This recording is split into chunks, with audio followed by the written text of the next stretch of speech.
So, well, that's just her ascendant and descendant. I'm going to go right past this for now. That just put the mirror image out.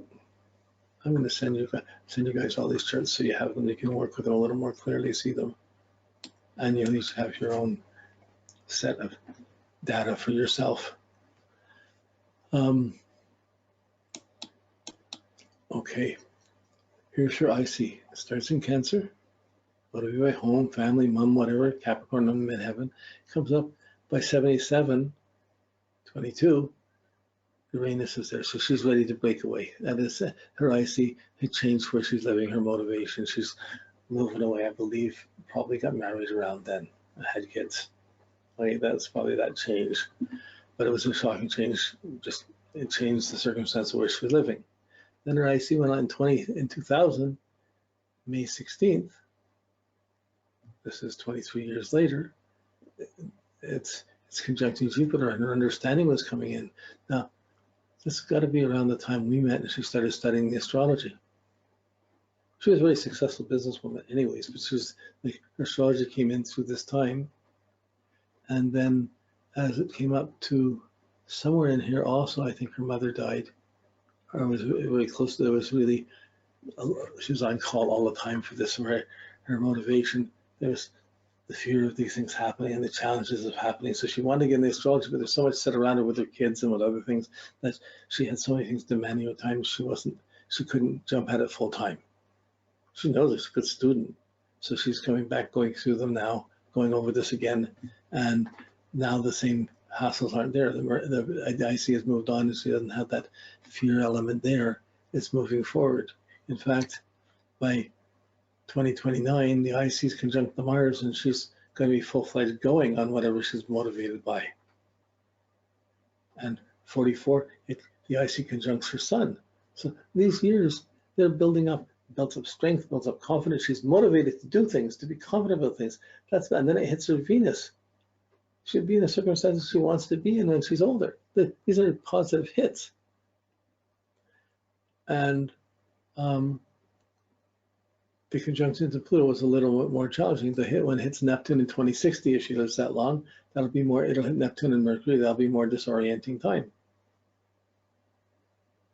But being in control, doing things, those things are hit. She's like, but you can see the timing's right. They go into deeper, you go into the pentens, you go into the hexagrams, you start seeing it deeper.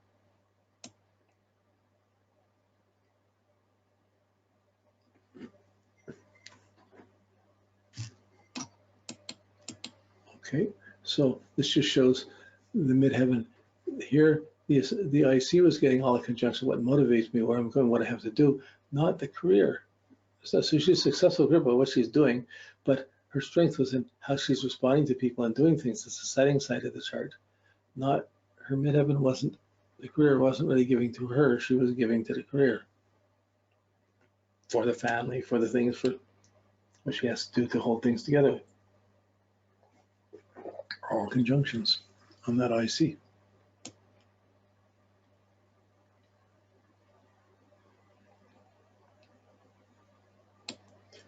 When you get to the just pulling this up, so they have the printout that gives the 1 degree movements of the IC going around, but it starts, the birth date starts in Virgo. 2019, this October. Oh, yeah, I was supposed to try and do the year before, but anyways, this is starting in a couple of weeks. October 14th, 14 degrees Virgo. And then 14 to 15 degrees Virgo, that's the movement for the year. It conjuncts the Sun November 1st, big meditation point. November 1st.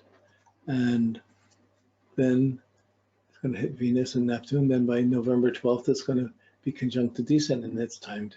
By November 12th, she's ready to make a move. She's thinking, I had to get away from here. I think she lives in both. I think she lives half the year down in Sedona and half the year up here. So you get these are going to trigger when it's time to go, when it's got to get out there. But it hits the Neptune, go for the dream. And Then it affects the Saturn. How long do we stay? What are we doing? The IC is the Saturn. It comes up to the midheaven January 31st. So she's set up where she wants to be, but she's away from home, which she's in her second home. And still, by this time, she starts worrying about business, what she has to do for the next year, and she starts getting, but she's still got things to do and accomplish there. Now, I think the IC going up, this is the time she should be working. She knows her astrology. She should be working with astrology during this time, but that's just because I know her a little bit, and be working up personal things that she's working with other than just her main career, things that fit to her motivation more. Then it hits the ascendant May 12th, conjuncts the moon June 12th, and on July 31st, the IC conjuncts the IC. That's her big motivation. That's when these things all align. That's the most powerful point from the progressed IC to see. That's a great time for, that's the breakthrough meditation moment. Okay, now if you're looking at the reports, it'll give you the hour. It won't give you the minute. It's too accurate. We're dividing minutes of a day of our real life as a baby to affecting a day or two of our life as an adult. It just seems incredible. Okay, so like you can't, when you're breaking down the time, it's around 1 hour. It's around the even hour, which like even on the time it tells you about the time, but it's within an hour of that when that would be so. So there is a little fuzz factor in this. Okay.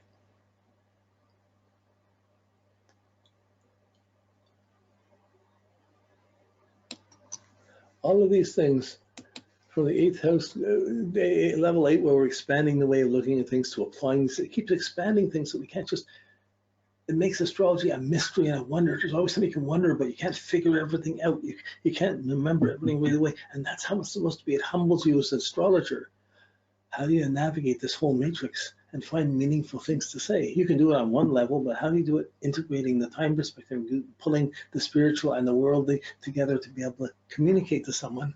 And you have to do that checking against perceiving how they're living. That's where the communication between two people makes the session. When someone's communicating seriously to you, it makes astrology really easy, because you're able to help and you know what the problem is. You're going in and you're looking, you have the tools, and you go in and you pull out stuff that's relevant. That ability, that's where you want to get to. You want to be able to know the language that, well, that's the real poetry. So, okay, here the ascendant, this is February 17th, 79, Lahore, Pakistan. With his ascendant, 4 major conjunctions. Nothing for the descendant, so it's his identity. It goes along.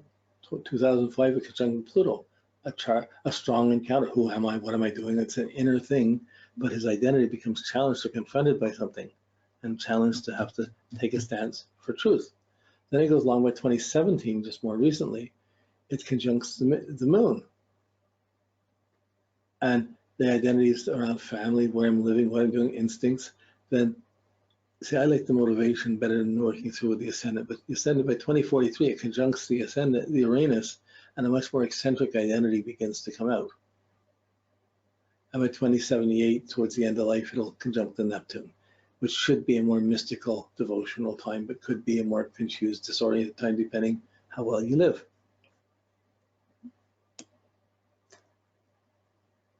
So we just had that, so you can see that the descendant responding to other people has only oppositions. What I'm doing in the identity has the conjunctions. But his chart is mostly below the horizon. So to his interpretation, his life is not so much about status and position, although we all have those concerns. It's about how am I going to live and be creative and be the way I want to be, a sun, moon, everything, but mostly below the horizon. Okay, so his motivation is Sagittarius. His IC is in Sagittarius. At about 3, it would have moved into Capricorn. And let me just pull these out. And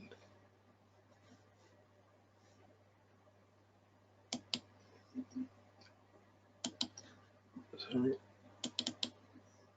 Okay, here we go. You see, it goes like so. At in 19 in it would have been 1983 December, no, November 82, where it went into Capricorn as I see. So that's only 3 years old, 3.5 years old, and that was a shift to do with parents or whatever. It hit 1998, his IC hit the Venus. That's an emotional thing. So 1998 would that's 19 years old. Conjunct Venus.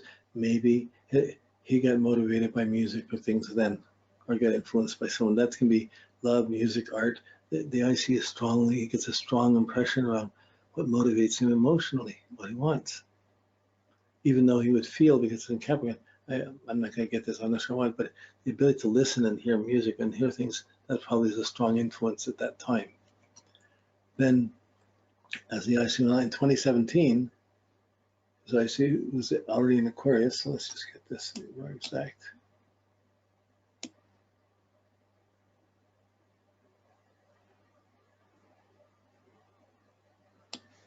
Here we go, yeah.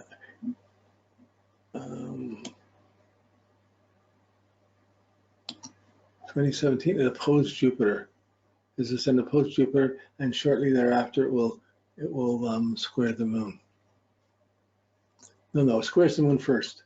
It squared the moon in 2014, and it opposed Jupiter in 2017. So this whole time was tied into his moon-Jupiter square. Before that was Pluto, but in this time he was traveling. He had a band, I believe. He was traveling around the world, or it was over here, anyways.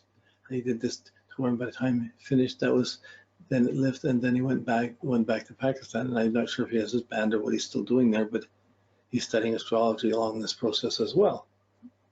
So that I see going into Aquarius and touching the opposition to Jupiter, it is bringing in the understanding of astrology with some struggles, because he knew the Eastern system, the Vedic system, and learning this way is very different than the Vedic system, which is more numerologically based.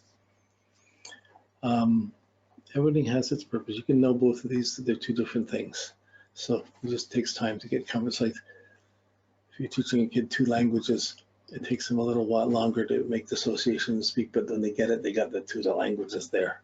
So, okay, it's 2037, his IG conjuncts his Mars, and 2044 it conjuncts his Sun, and then 50 Mercury. So he's going to be really motivated and actively pursuing what he's motivated by, as this Aquarius, as he's motivated by knowledge, by Aquarius, is going to build up. By 2037, he's pumped. He's going to be doing things. He's going to be, as an older guy, he's going to be much stronger and much more, he's going to be the authoritative one, the strong one, doing things, pushing for things, making things happen. And that's the authoritative, so 2045, so the 6th, then it goes into Pisces, and you're going to see more of the mystical or the kind side coming in. Okay. 9:19, yeah, okay, I'm just watching the time. We're going a little bit longer here. So what's new? All these classes have been doing this, but it's, there's not this information isn't anywhere else, so I'm just going to keep doing it. So, okay, you see the midheaven. The career in the midheaven is opposing those things, doesn't getting as many conjunctions as his personal motivation. So his personal motivation is stronger and being charged more, what motivates him, what's going to do. So anytime he taps that, it'll be more powerful for him.